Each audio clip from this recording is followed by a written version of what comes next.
예, 안녕하세요. 저는 철학과 강성훈이라고 합니다. 그리스 철학 전공하고 있습니다. 예. 선생님께서 생각하시는 철학이 뭔지 한마디로 표현해 주실 수 있을까요? 예. 철학이라는 게 뭔지 한마디로 얘기하는 게 굉장히 어려운 일인 것 같아요. 사실 철학이라는 게 도대체 무엇이냐라는 게 중요한 철학적인 질문 중에 하나일 것 같습니다. 그래서 뭐라고 대답하기 굉장히 좀 어렵고 철학자들마다 그거에 대해서 좀 다른 생각들을 가질 수 있을 것 같아요. 그래서 제가 철학이 뭐다라고 얘기하는 것보다 이제 저는 철학함이 뭔지를 먼저 좀 얘기를 하고 싶어요. 그래서 철학함의 결과물들을 철학이라고 얘기할 수 있을 것 같고, 그럼 이제 철학함이란 건 뭐냐? 좀 간단하게 얘기하자면 저는 그냥 스스로 사고하는 것, 그게 바로 철학함이라고 얘기하고 싶고요. 스스로 사고한다는 거를 반성적으로 사고하고 비판적으로 사고하고 창조적으로 사고하는 것, 요 세 가지가 결합된 거를 스스로 사고하는 것이라고 얘기하고 싶습니다. 그렇다면 선생님께서 생각하시는 저희가 학부에서 철학을 전공하였을 때 가질 수 있는 강점은 무엇이라 할 수 있을까요? 예.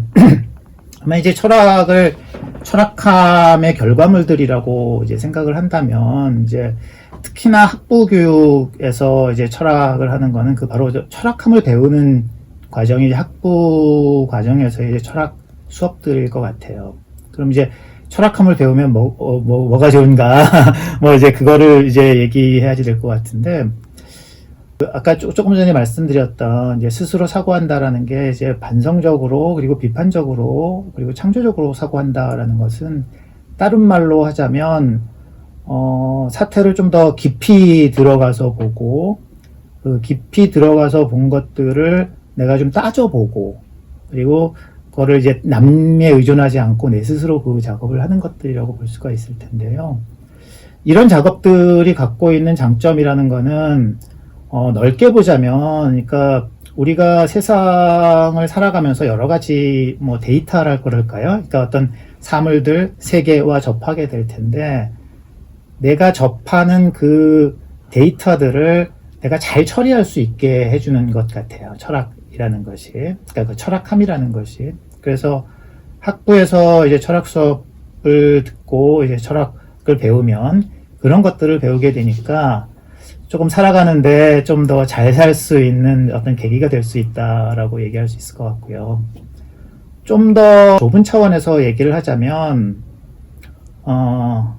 이제 우리가 이제 다 어떤 민주주의를 지향하고 있잖아요. 근데 민주주의라는 게 굉장히 좀 어려운 제도, 그러니까 깨지기 쉬운 제도인 것 같아요. 그래서 민주주의가 제대로 작동하기 위해선 그 구성원들이라고 얘기할 수 있는 시민들이 어떤 민주 시민이 돼야지 되는데, 기본적으로 그 철학함이라는 것이 이제 말하자면 민주 시민을 만들어 줄 수 있는 어떤 자격 그런 것들이 될 것 같아요. 사실 이제 모든 사람들이 다 철학함을 하게 되거나 이러면 좋겠습니다만 우리가 그걸 기대할 수는 없잖아요. 그런데 뒤집어서 얘기하자면 시민들의 상당수가 그런 어떤 성숙한 민주 시민이 되지 못한다면 사실은 민주주의를 안 하는 게 오히려 나을 수도 있을 것 같아요. 그러니까 그런 점에서 보면 철학을 공부한다라는 것이 성숙한 민주 시민으로 이렇게 자랄 수 있는 어떤 토양이 된다라고 얘기할 수 있을 것 같습니다.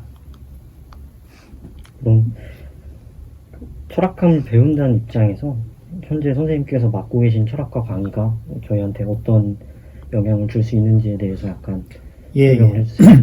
일단 제가 소개에서 말씀드렸듯이 이제 저는 이제 그리스 철학을 전공하고 있어요. 그래서 제가 맡고 있는 수업은 이제 서양 고대 철학입니다. 서양 고대 철학은 이제 철학의 발생부터 헬레니즘 시기까지를 이제 다루는 것인데요. 그러니까 어떻게 생각해 보면 정말 그리스의 2500년 전 혹은 2000년 전 이야기들을 우리가 배우는 게 어떤 의미가 있을까라는 생각을 할 수가 있을 텐데요. 이런 것 같아요. 그러니까 우리가 살아가면서 여러 가지 문제들에 부딪힐 수 있을 텐데, 그럼 그 문제들을 잘 해결해야지 되겠죠. 그런데 우리들이 부딪히는 문제들이라는 건 너무나도 내 삶하고 가깝다 보니까 나의 시야가 굉장히 이러저러한 방식으로 흐려지기가 쉬울 것 같아요. 이제 철학함이라는 것이 어떤 잘 살 수 있는 어떤 방법이라고 한다면 그것을 배울 때 약간 우리 이제 삶의 문제들 아주 직접적으로 맞닿아 있는 문제들하고 약간 좀 거리가 있는 것을 먼저 한번 접해보면서 방법 자체를 조금 배울 수가 있는 거죠. 그러니까 텍스트를 읽으면서 그 텍스트를 분석하고 이것을 이제 이런 식으로 해석할 때는 어떤 이슈가 있는지 뭐 이런 것들을 이제 파악하고 뭐 그런 작업들을 하는 것을 통해서 내가 어떤 그 철학함이라는 게 어떤 건지를 배울 수 있을 것 같습니다. 그럼 이제 선생님의 개인적인 측면에서 철학 공부를 계속 하시게 된 동기나 어떤 점에서 철학이라는 학문 자체의 매력을 느꼈는지 말씀해 주세요.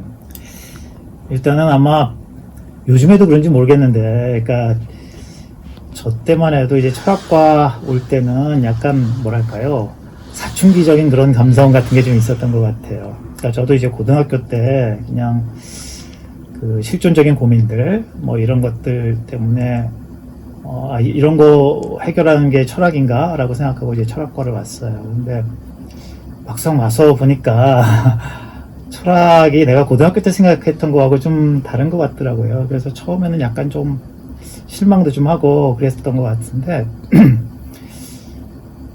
그냥 뭐랄까요, 철학 그 텍스트들을 읽고 철학적인 문제들을 다루면서 그 문제풀이하는 게 되게 좀 재밌었던 것 같아요. 그러니까 문제풀이하는 거에 재미를 느꼈던 게 일단은 계속 이제 철학을 하는 주 동기 같은 거였던 것 같습니다. 그런데 그런 문제풀이를 계속 하다 보니까 결국에 내가 살아가는 것도 넓은 의미에서 보자면 문제풀이라는 생각이 들어요. 결국에 여러 가지 사람들, 사태들을 접하고 그것을 하나의 문제로 받아들이고 그런 문제를 이제 풀어가는 것. 그렇게 생각하고 보니까 애초에 내가 고등학교 때 그 사춘기적인 감성으로 가졌던 생각과 대학 들어오고 나서는 이게 철학이 아니구나라고 생각하고 그건 아닌데 그냥 문제풀이가 재밌어서 했던 그 철학이라는 것이 어느 시점에 가서 다시 이제 만나는 지점이 있다라는 생각이 듭니다. 이제 그 1학번들이 보는 학교 풍경과 옛날 30년 전에 교수님께서 학부생 시절에 보셨던 학교 풍경은 어떤 차이가 있는지? 예. 그렇게 크게 다른 것 같지는 않아요. 그러니까 그런데 가장 피부에 와닿는 차이점은 제가 학교 다닐 때는 버스가 정문까지만 왔어요. 그러니까 학교 안으로는 버스가 안 들어왔어요. 그래서 정문에서 내려서 다 걸어서 들어왔어야 돼가지고 한여름 같은 데는 굉장히 더웠던 것 같은 그런 게 있었고요.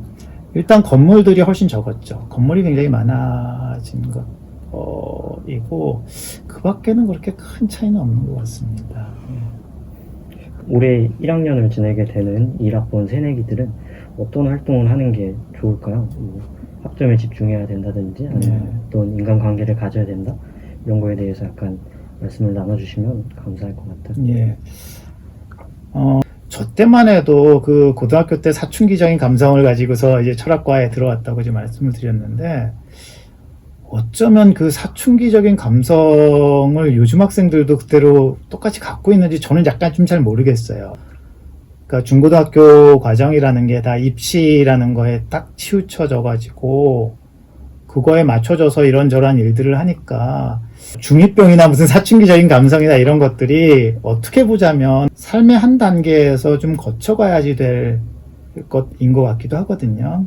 그게 이제 어떤 의미에서 그런 거냐면 사춘기나 뭐 이런 것들을 거치면서 자기를 좀 돌아보게 되고 내가 과연 어떤 존재인지를 좀 더 생각하게 되는 것 같은데 그게 이제 대한민국의 이제 중고등학생들이 조금 그러니까 없지는 않을 거예요. 없지는 않을 텐데 조금 부족하다라는 생각이 드는데 제가 생각하기에는 대학교 1학년만이 아니라 대학교 4년 그 전체가 다 자기를 좀 발견하는 과정이 이제 돼야지 된다고 생각을 해요. 그러니까 자기를 발견한다라는 게 인간이라는 거는 어쨌든 간에 욕구를 가지고 있고 여러 가지 믿음들을 가지고 있잖아요. 그래서 그 내가 가지고 있는 욕구와 믿음들의 그 총합이 바로 나라고 생각되는데, 문제는 내가 어떤 욕구를 가지고 있고 내가 어떤 믿음을 가지고 있는지가 나한테 언제나 이렇게 투명하게 드러나는 것 같진 않아요.